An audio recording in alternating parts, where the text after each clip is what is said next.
All right, if you are looking for a way to get the best internet when you're out on the road, this is RVing, or if you are camping and you are tired of using a hotspot and you get weak signal, here's how you get the best signal. I'll test a couple different antennas, I'll compare it to a hotspot, and I'll show you what type of performance I can get.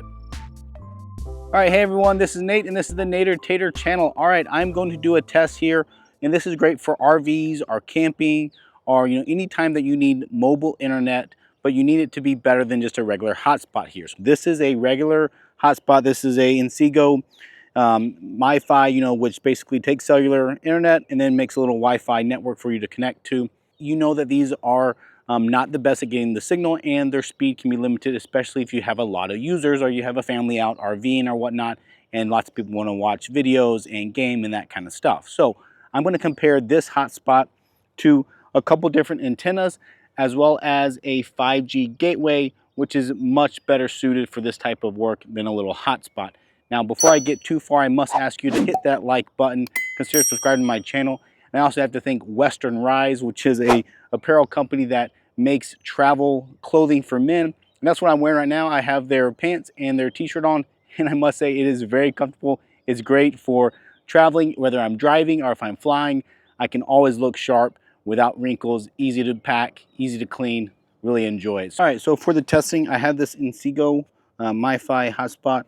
I'll put details of that in the links down below.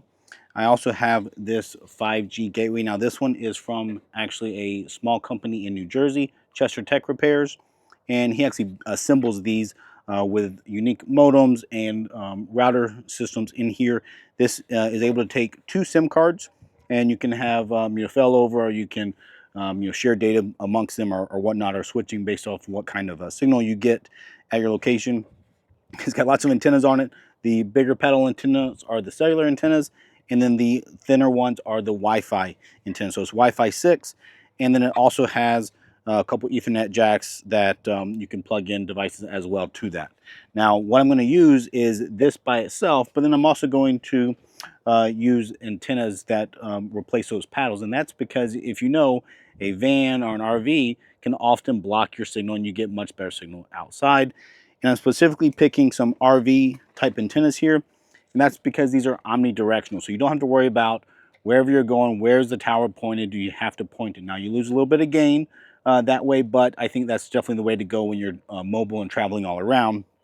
So this little one is a Peplink antenna, and now this one is a 4x4 MIMO. It also has a GPS signal, which most time you don't need to hook into your routers. They have GPS in them as well. But then these have an option of either a flat mount or a through hole, like through a roof, and that's how this would get installed. And that's the same thing with this next antenna. All right, so this next one is a Parsec antenna. Obviously, it is a bigger form factor, but still omnidirectional, and it's obviously mounted alongside, parallel to the car's roof, so it's a low profile for wind resistance. And this one has a through-hole mounting option that's designed to have a hole in your roof, and then you run the cabling down. Now, this is also a 4x4 MIMO, so it has 4 cables that hook up to your gateway. Now, obviously, I am not using this. Is not a camper van. This is a home property van that I bum around in, but I'm going to show this as a demonstration. So I oversized this hole, but just to give you an idea, that's what you would do, is make a hole just big enough for the threaded part to go through, and then the underside has the nut that screws on. So I'm going to use this to actually put this on the roof so I can get it at least outside the van and show you the difference. All right, so now we have the MiFi Pro X 5G, and it's booted up, and I can see that it does say 5G UC on the display, which is great. That means I'm getting 5G ultra capacity, so it should be pretty good performance here. Now let me connect to the Wi-Fi with my tablet here, and then I will do a speed test. All right, so it was showing 2 bars out of 5, and now it shows 3 bars out of 5. So it's saying it's getting okay signal here. So let's go ahead and do a test. All right, so we are connected. Now it's showing still 3 out of the 5 bars here. So let's see what it does. Now this is a T-Mobile SIM. This is actually a T-Mobile business internet SIM. So similar to their home internet SIM, but it's a little bit easier to bring your own device with the business side. So we can see we're getting about 54 megabits per second down. The other thing to look at is the ping. So ping is going to affect things like gaming and also video conferencing. That's basically a lag. So this is 42 milliseconds here of a lag for unloaded. And then you can see on the upload, very poor signal there, 0.28 megabits per second. So that's very unusable. All right, so now I'm doing a video test just to see what I can get out of this as far as 4K streaming, or if I'm going to be limited by that. All right, so it did actually show that it could do 4K download. The load time was about 7 seconds there. That's what the 6,881 milliseconds means. And it says no buffering. So it was able to actually do the 4K download, but you saw the upload was terrible. I'm going to do one more speed test just to make sure that that wasn't a fluke on the speed for upload. And then we're going to test the other devices. All right, so we can see here a very similar ping again, 38 milliseconds, so you can call an average of 40 milliseconds there for unloaded. Here we're actually not getting as good of a download. And what you'll see is devices, once they connect and then you start to move data, sometimes they'll optimize, or they think they optimize, which towers they connect to, which bands they connect to. So again, here it looks like I'm really not getting upload. It's kind of crazy how bad the upload is when I get very workable download. So, I mean, this is almost unmeasurable upload. It's kind of surprising it even works. All right, so let's test out a Chester Cheetah 5G gateway. All right, so now I have the Chester Cheetah V2 gateway set up, and I'm using its stock antennas back on the back side of it. And then what I'm doing is I'm logging into its interface, and this gives me a lot of information. This is where you can set all your settings, your Wi-Fi, and that stuff and whatnot.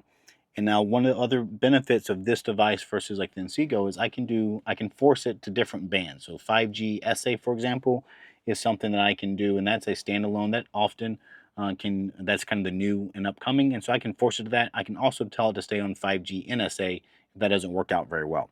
On this one, I do have it on 5G SA. What I can see here on the settings screen is that it shows band 41 twice, and that's really good. And in fact, the number before that, the 11 and 12, is telling me how much bandwidth that it provides, and those are really good numbers here. So let's go to a speed test and see what it is. Now again, this is the exact same SIM card, same location as the little Inseego was, but now I'm just upgrading it to a dedicated 5G gateway. You can see here blazing fast download, 340, 350 megabits per second versus the 50 to 25 we got before the Inseego. And then the other thing I mentioned is the ping itself. So the ping is 19. So now my ping is twice as fast, which is twice as good. And so that's going to be really helpful. And then now you see the upload is still not great, but this is very usable. If you're at 8 megabits per second, you can definitely use it. You're probably not going to be live streaming 4K with that, but you can certainly leverage and use this. So now what I want to do is try out these two different antennas to see what they make. Now I must say I have the windows down. This is probably not the worst case interior test, but still let's see if the external antennas help by having them outside. All right, so let's just test it one more time to make sure that we are getting a fair comparison here. All right, so it's kind of funny because the ping is a couple milliseconds slower, but they're both exactly half of the other ones. It was what, 42 and 38, so an average of 40. These two average out at 20 milliseconds. Almost the exact same download speeds there. And yep, it looks like we're going to probably get very similar upload here as well. Yep, there we go. So very consistent here. I really like seeing this 5G gateway's performance. All right, so here's how this works. You can see that this has a threaded, goes through that hole, and then you have this plastic lock nut that just goes on and threads. And now obviously if you're doing this on the roof, you would throw some silicone or caulk underneath this. It does have a foam seal here, but I would still, close to the hole itself, add something a little extra just to further help make sure that it's watertight. These have the 4 ends. These are SMA connectors.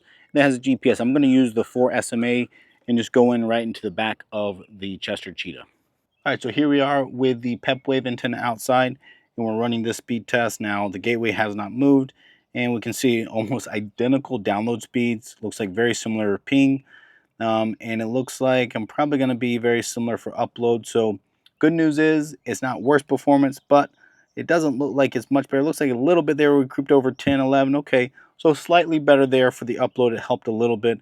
Again, this is not the best environment necessarily to compare indoor versus outdoor, but this gives you an idea there of where that one's at. Let's do one more test just to make sure we're consistent here. Okay, very good. So very consistent. Let's swap it out to the Parsec antenna and see how that one does. Now I have the Parsec one hooked up. Now I just did it in order. I do like the cables. They're actually labeled 1, 2, 3, 4, which helps on some gateways. You might actually have to change the order of them. The other note is that the Parsec actually has a 15-foot, I believe, cable, so much longer than the PepWave one, which could be helpful or actually could actually hurt you if you want a short cable. But know that there is a difference in cable length. You can extend these links as well if needed. All right, so let's run a speed test here and just see how it does. All right, so certainly got some better upload speeds now. You know, double where we were with just the plain Cheetah inside. Uh, Download has gotten a little hurt there. Let's do it again just to see how it does. All right, so slightly slower on the download, but the upload is by far the best there. Ping is in between the two, not the best, but not the worst. And overall, that ping is not terrible. Still, anything under 40, I would still say is good, but I like the 20 even better. All right, so here we're going to test the Parsec. Now it is hooked up here to the chest Cheetah. You can see the pings are very good. You know, this is these outside antennas have been my best pings by far. You can see my download's a little bit slower here than the PepWave one. Overall, if you look at how much of an improvement this is versus the little hotspot, it's incredible on both download and most importantly upload. Basically, I would not have been able to use my hotspot here because it couldn't get an upload speed. It would be very hard to actually make stuff work, even though your download is very good at up to 50 on that one. So hope this helped out. If you have any questions, put them in the comments below. And then also, if you're interested in these units, do check the links down below. Some of them I have discounts for, including for my clothing. So thanks for watching and take care.